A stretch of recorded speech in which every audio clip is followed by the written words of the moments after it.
We're waiting for Trump to come out. Well, he walks out 6 foot from me on the runway, and then left up to the podium. So if Trump's at the podium facing the crowd, I'm to his right.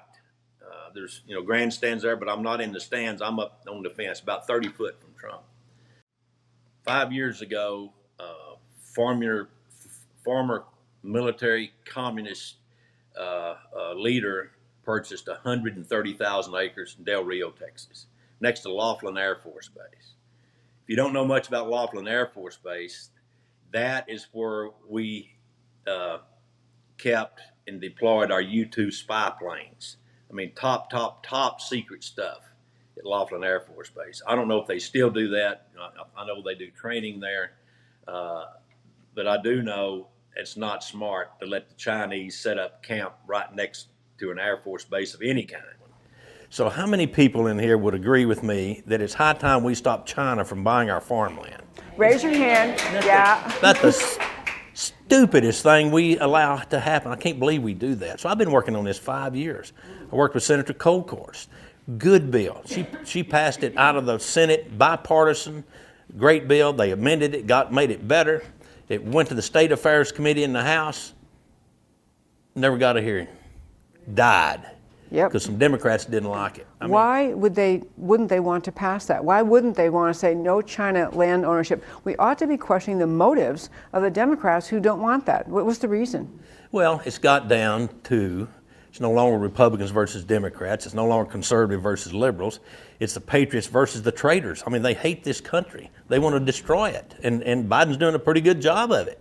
And they're in bed with him. Let's talk about something else that I think was very disturbing for me, and I'm sure for you. State Senator Lois Colcourse had a bill that would have prevented the purchasing and buying of ranch land and farmland here in the state by foreign entities that aren't friendly to us, especially China. And it didn't get passed in this last legislative session. It hadn't been brought up in any of these special sessions we had. Are we really in danger from China coming in here and buying up a lot of our land and property and maybe some of our agricultural industry? Well, you've actually hit on one of my hot button issues. This is something I've been working on for 5 years to get this prevented. Not this session, but the session before, Senator Donna Campbell actually stopped the Chinese from building a wind farm in South Texas. Chinese bought 140,000 acres. Near Del Rio, near military. The Laughlin Air Force Base. Near Laughlin Air Force Base, giving us access to our grid, access to our food supply, very convenient for espionage on our military. Yeah.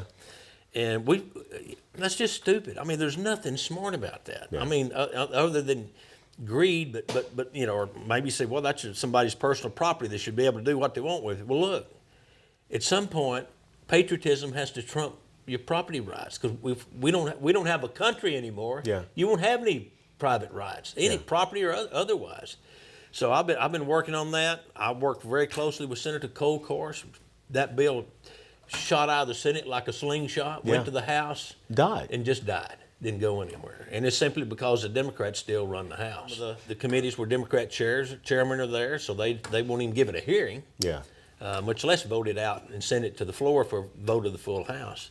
Either that or it gets bottled up in a committee called calendars, which is the scheduling committee that schedules things for a vote. So yeah, they run the clock out. It's all the Democrats and maybe a dozen Republicans. We are very pleased to have as our guest today Sid Miller. He is currently serving as the 12th Commissioner of the Texas Department of Agriculture. He has devoted his entire life to promoting Texas agriculture, rural communities, and the great state of Texas. Since taking office as Agriculture Commissioner, Sid Miller has been a consumer champion. He has strongly and consistently advocated for country of origin labeling of all imported food. He is fighting to preserve and protect Texas water. Sid also was instrumental in the Go Texan branding launched by the Texas Department of Agriculture, which has been a massive success. It introduces consumers in Texas, America, and around the world to the superior quality and taste of our homegrown goodness. Under Commissioner Miller, the Texas Department of Agriculture and its Go Texan program also have joined forces with AM Racing. As a Go Texan member, AM Racing and NASCAR driver Austin Wayne Self proudly displays the Go Texan mark on the hood of their number 22 truck and Self's race gear. Commissioner Miller also has a weekly show on RFD TV called Texas Agriculture Matters, focusing on the role of agriculture in our daily lives. Commissioner Miller is a businessman who also breeds and trains American quarter horses and is recognized as a rodeo cowboy who holds 24 world championship titles. This is Mary Starr. Welcome to Awake to Truth podcast.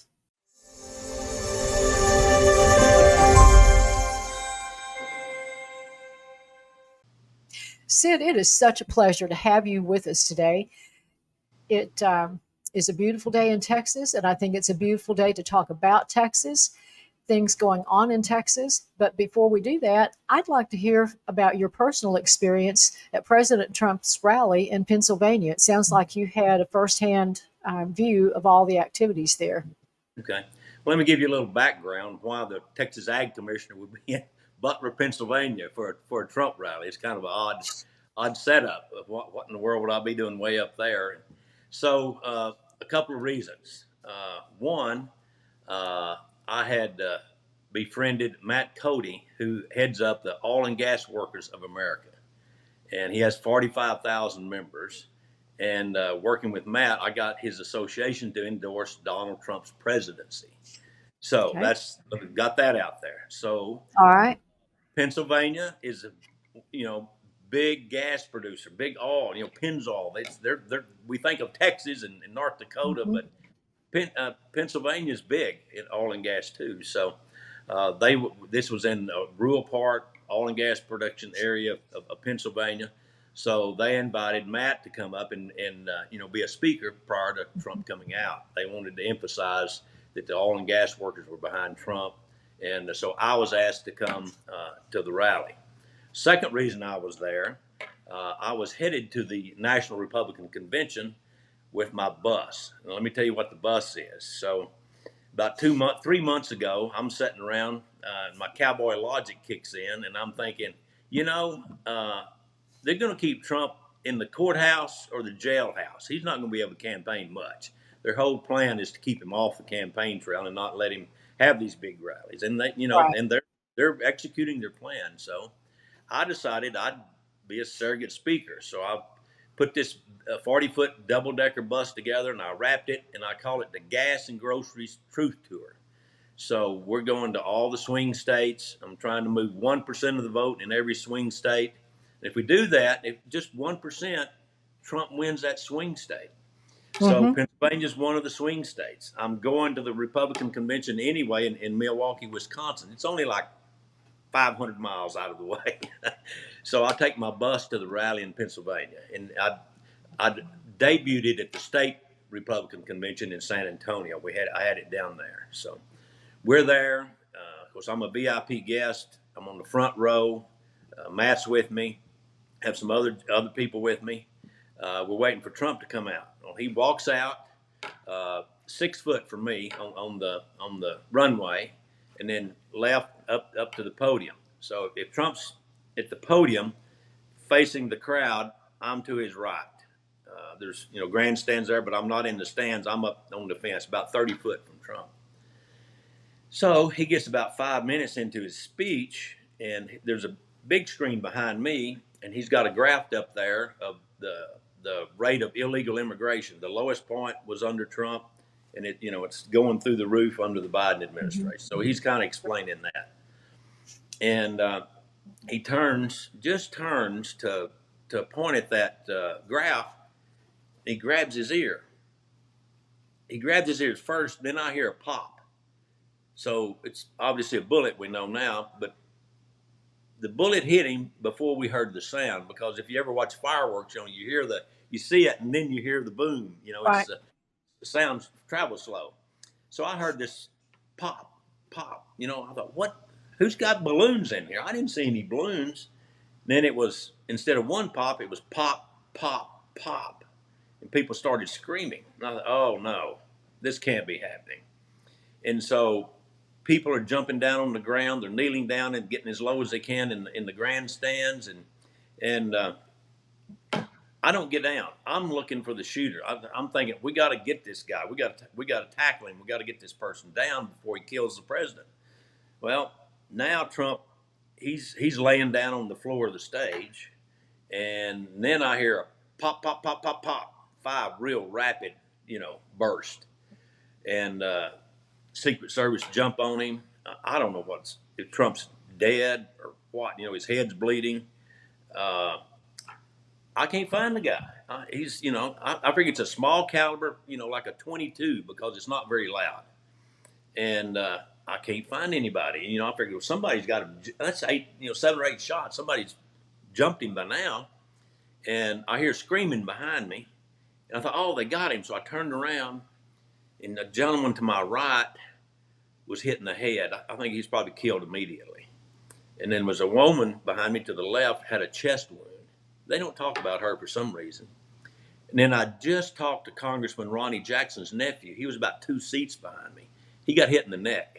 It was superficial, but it wasn't very far from his jugular vein, I tell you. It was just. I don't think he went to the hospital. I think they just patched him up, but that was a near, death call for him. Very close. And so I said, oh my gosh. And across on the other side of the stage is another set of grandstands, and there's 2 people shot over there. So there's 5 people hit, 3 on my side, 2 on the far side. So I'm thinking, it's a crossfire.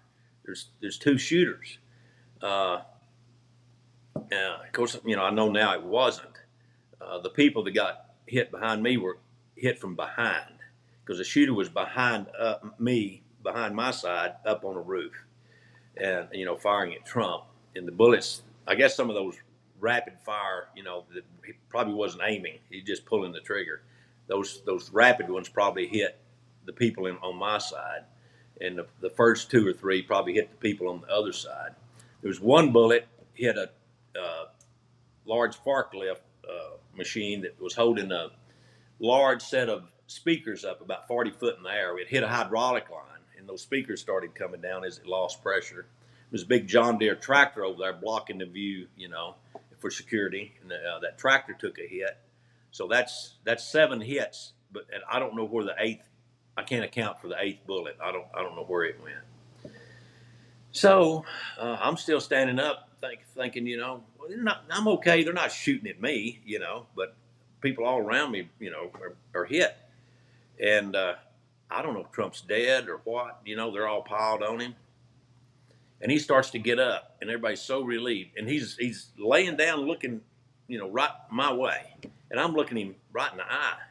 And I promise you, no one's reporting this, but he's getting up, and he's looking at the microphone. He's going to the podium. He's going to finish his speech. I thought, oh my God, this is a Teddy Roosevelt moment. He got shot and gave us 90-minute speech, and then went to the hospital. I thought Trump's going to do the same thing. Well, he's trying to get up there, but there's 6, maybe 7 agents, just all over him. He can't outpower him, but he manages to get one arm up through him, and he does a fist pump, and we all seen it now. Fight, fight, and they try to usher him off the stage, and he's hollering, "I need my shoes! I lost my shoes! Somebody get my shoes!" One of the agents kicked one off the stage because it was in front of the steps, and they didn't want to trip over it. And when he was gone, it's all over. There's still one shoe sitting up there behind the podium. He never did get his shoes. So anyway, that's kind of it. There's no doubt. I'm thinking they never got the shooter, because I'm 4 or 5 feet from a Secret Service agent. I mean, they're standing right there on the rail by me, and they've got 9mm or 45s, and it's not a pop when they return fire. It's a kaboom. I mean, really, you could distinguish the difference. I never heard anybody fire. So I think, well, don't let anybody go. We hadn't found this guy yet, or gal, whoever it is. It's still here among us because no one's shot back. But I didn't know, that a Secret Service sniper had taken the assassin out, and they had a suppressor on their rifle. Of course, it was just we couldn't hear it because it was the report was silent. So anyway, a few people turned and ran, but not many. I mean, most people just stood right where they were, and I think they weren't concerned for their own life as much as they were concerned for Donald Trump to see what happened. So anyway, that's my account. It's all became it was very confusing at the time, and I'll leave with this. It's hard to describe the feelings that was going through me and through my the emotional state. I didn't get excited. A lot of people were screaming. Women were crying. I never got upset. I've only felt like that one time in my life before, and it was when I saw that second plane fly into the World Trade Center. That is just an empty. Did this just happen? What did did I just see what I think I saw? I just saw, Trump, almost get assassinated. It's just, I don't know how to describe it, but that's the only time I've ever felt that feeling before. So, Well, anyway. that particular day, you witnessed an absolute miracle of God and his Absolutely. protection on Trump. Yeah. No other explanation. That bullet was trained right on his temple. I mean, it was his first shot, so it was calculated, hold your breath, squeeze the trigger shot. And just as he pulled the trigger, he turned to look at that chart, and that's why it hit him in the ear. If he hadn't turned, it would have been square in the temple. And so God, it was divine providence. It was a God thing. There's a reason it worked out the way it was. Right. So. No doubt about it. Well, let's talk about some Texas things. I'd like to start with the whole subject of foreign entities buying up Texas land. I don't think anybody in Texas is happy about that. I'd like to hear what you all are doing about that. I'd like to discuss the failed House bill from last year and what the chances are of having a similar piece of legislation actually make it to Governor Abbott for signature in the upcoming session. Well, it's something I've been working on for 5 years. It's been one of my top priorities, actually. 5 years ago, former military communist leader purchased 130,000 acres in Del Rio, Texas, next to Laughlin Air Force Base. If you don't know much about Laughlin Air Force Base, that is where we kept and deployed our U-2 spy planes. I mean, top secret stuff at Laughlin Air Force Base. I don't know if they still do that. I know they do training there, but I do know it's not smart to let the Chinese set up camp right next to an Air Force base of any kind. Right. So the purpose was to put up a wind farm, and that would give them access to our military secrets, access to our grid, access to our food supply. It's the stupidest thing we allow to happen in this country, other than a wide open border. I mean, it's just stupid. So I worked at that time with Tan Parker in the House, Donna Campbell in the Senate, and it was too late to stop the purchase. It was already, done. Couldn't undo that. But we did manage to get a bill through to prevent them from putting up a wind farm. So that was a start. So then this last session we come back, and I'm working with Senator Kolkhorst. I give her all the information she needs to draft a bill. Matter of fact, I was with her last night at the Trump rally in Caldwell. We had another long visit about it. And she got a good bill out of committee, got it to the floor of the Senate. It got better with some amendments, and it got stronger. And one of the first bills they passed out of the Senate and sent it to the House early. Went to the State Affairs Committee, never even got a hearing, never saw the light of day, with 2 months left, 2.5 months left in this session. they couldn't use the whole thing. Oh well, we just run out of time. No, it was one of the first bills you got. So you had plenty of time. So, and the reason was that the speaker, Dave Phelan, is beholden to the Democrats. He even gives Democrats chairmanships. The Democrats didn't like the bill. So to keep the Democrats corralled in his flock, he has to do what they want to do. So people think that we have the executive branch, the governorship, the judicial branch, the Supreme Court, which we do, and they think the Republicans hold the legislative branch. We do in the Senate, and we select a Republican speaker, but the Democrats still run the House. That's the problem, because we give them committee chairmanships. We're the only legislature in the United States that is controlled by the Republican that appoint Democrat chairman. I mean, it's just another thing we do that's not very bright. So that's why the bill died. It didn't go anywhere. Normally, I don't get involved in Republican campaigns. I've kind of always, adhered to the Reagan philosophy, Reagan's 11th commandment: don't talk evil about a fellow Republican. We save that for the Democrats. But this time, my cowboy logic again, it kicked in. I said,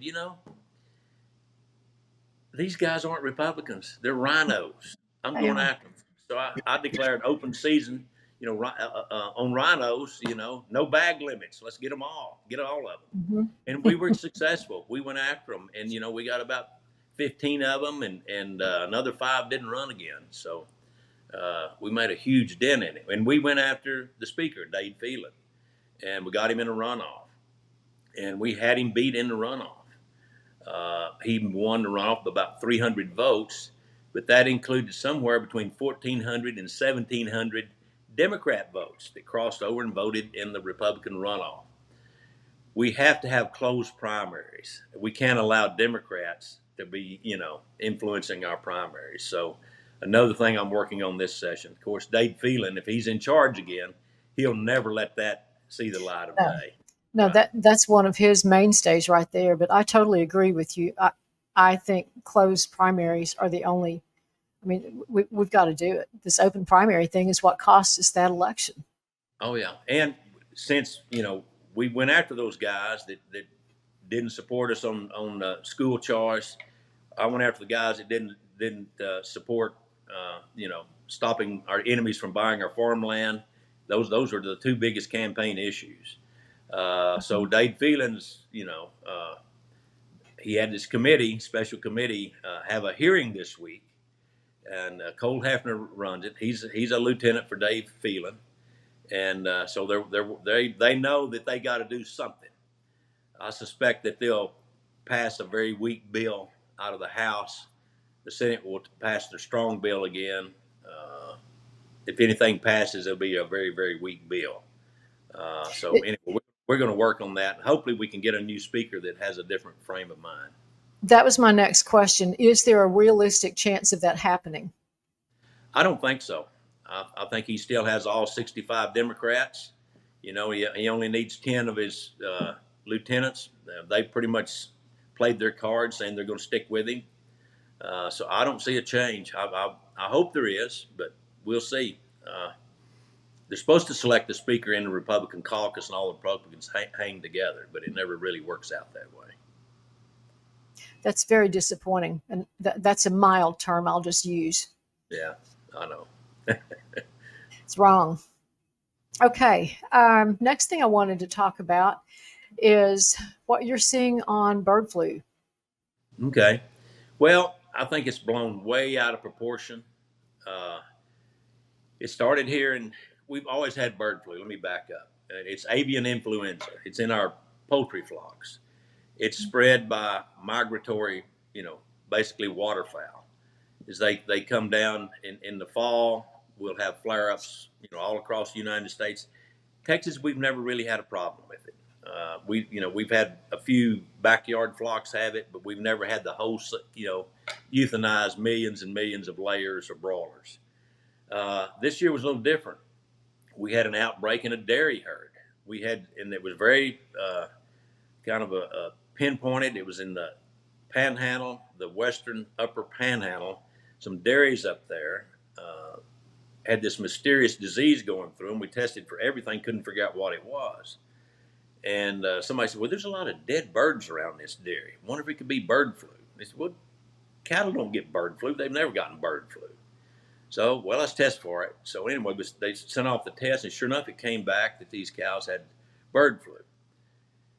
That's bad news, but the good news is we don't have to euthanize the whole herd like we do chickens. They a very mild reaction to it. It only affected milking cows or lactating cows, and only about 1 out of 10 of those cows.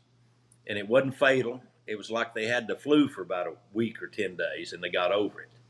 So that's why I say it's blown out of proportion. Now, there was one dairy worker there that wasn't used to treating sick cows, and I don't know if he got milk in his eyes or he had milk on his hand and he rubbed his eye, but he came down with a case of pink eye, or like pink eye. So he went to the doctor, and they tested, and he had avian influenza. They gave him a shot of Tamiflu, and the next day he's fine. So, the CDC and the federal government, they're all up in a tizzy. We haven't had a case of avian influenza in our dairy herd since, last February, March. I mean, the birds went home. It's not a problem. But there have been other states where they've had outbreaks. So they have a solution now looking for a problem. It came out this week that the federal government wanted to vaccinate 200,000 people that work with livestock to stop the bird flu. And it's a $10 million project. A total of 12 people have tested positive for bird flu. So we want to vaccinate everybody. They don't even have a bird flu vaccine. So this is going to possibly and more likely lead to another mRNA type vaccine like the COVID vaccine that they lied to us about. From what I understand and what I've researched, they want to give them just a current flu vaccine to keep them from getting the regular flu. It makes a little sense. I'm not saying I'm for it, but if they get the regular flu and the bird flu, they think it can mutate and become a full-blown human type virus, that the two would mutate if you caught them both at the same time. So it's overkill. Again, to me, it's a solution looking for a problem. To me, it's another pandemic in the making. Absolutely. I saw something last week. The AMA has already come out and released new CPT codes. Those are codes for procedural things within the medical field. Anyway, they've already come out with new CPT codes for avian flu vaccinations. So there you have it. They've got the plan. They've got the solution. They're just waiting for it to happen. Yeah, and the CDC wants to test every dairy worker. I mean, it's just overkill, way overkill. Is that realistic, or are they serious about that? Well, I'm going to tell you, and I'll tell you like I told the Biden administration and USDA, Tom Vilsack. I said, you send CDC agents on a farmer's property against his will, this is not going to end well. I just caution you. These old farmers are pretty hard-headed, and they don't like the federal government. And they are, some of them, not all of them are going to, but you're going to have some pushback, and it's probably not going to end pretty. Yeah. The old saying about "I'm from the government and I'm here to help you." They believe that. They believe that very strongly. Yeah. That is not a good thing. Yeah, you're not going to strong arm these old farmers and ranchers. I'll refer you to Cliven Bundy. I don't know if anybody remembers that name or not. But when they tried to, take over his ranch and take his cattle away from him, it didn't end well. Well, I grew up in ranching country, and I know how those people think, and that's not going to end well for them. I agree with you. Yeah. So the last thing I want to talk about today, I want you to tell us about your Texas Agriculture Matters program. That sounds really interesting. I think our listeners would be interested to hear that. Okay. Well, it's different. We're the only agriculture department in the United States that has its own TV program, and it's related to our marketing program. We have a wonderful marketing program. It's 25 years old this time. It's called the Go Texan program. And what it is, it started out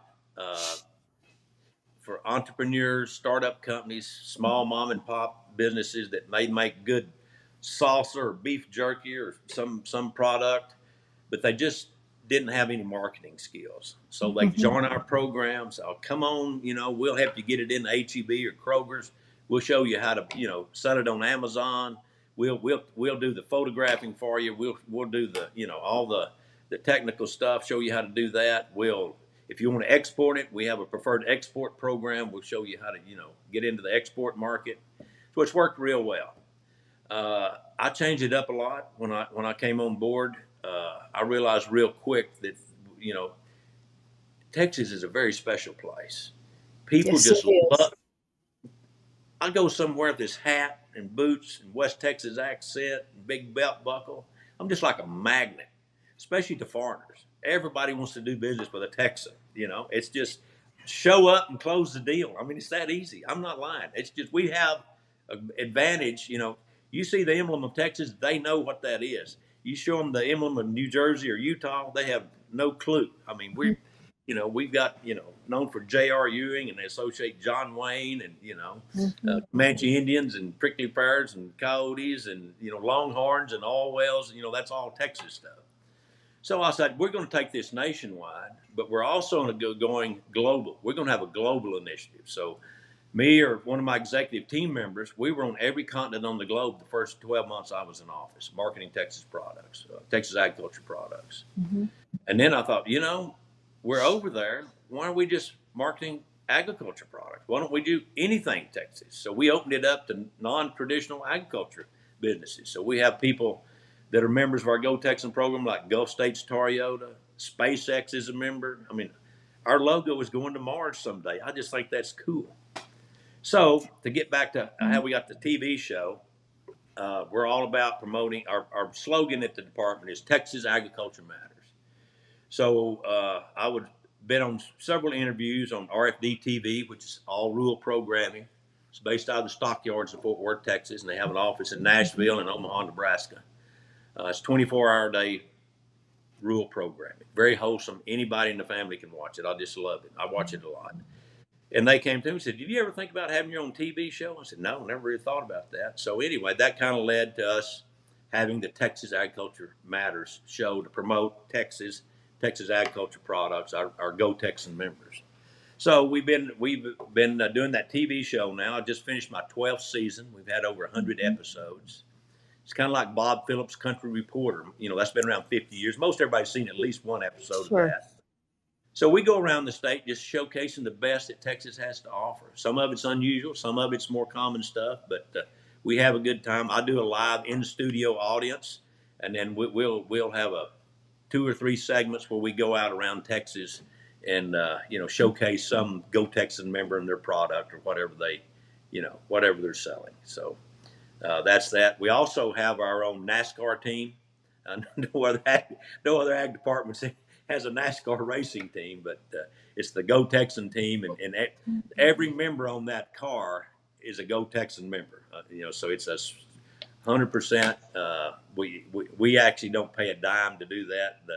The man that owns the racing team pays us to be a Go Texan partner, and in return, we get him. Our Go Texan sponsor his car, so it works. It's a win-win for everybody. So that's great. You can find us on TV or on the NASCAR track.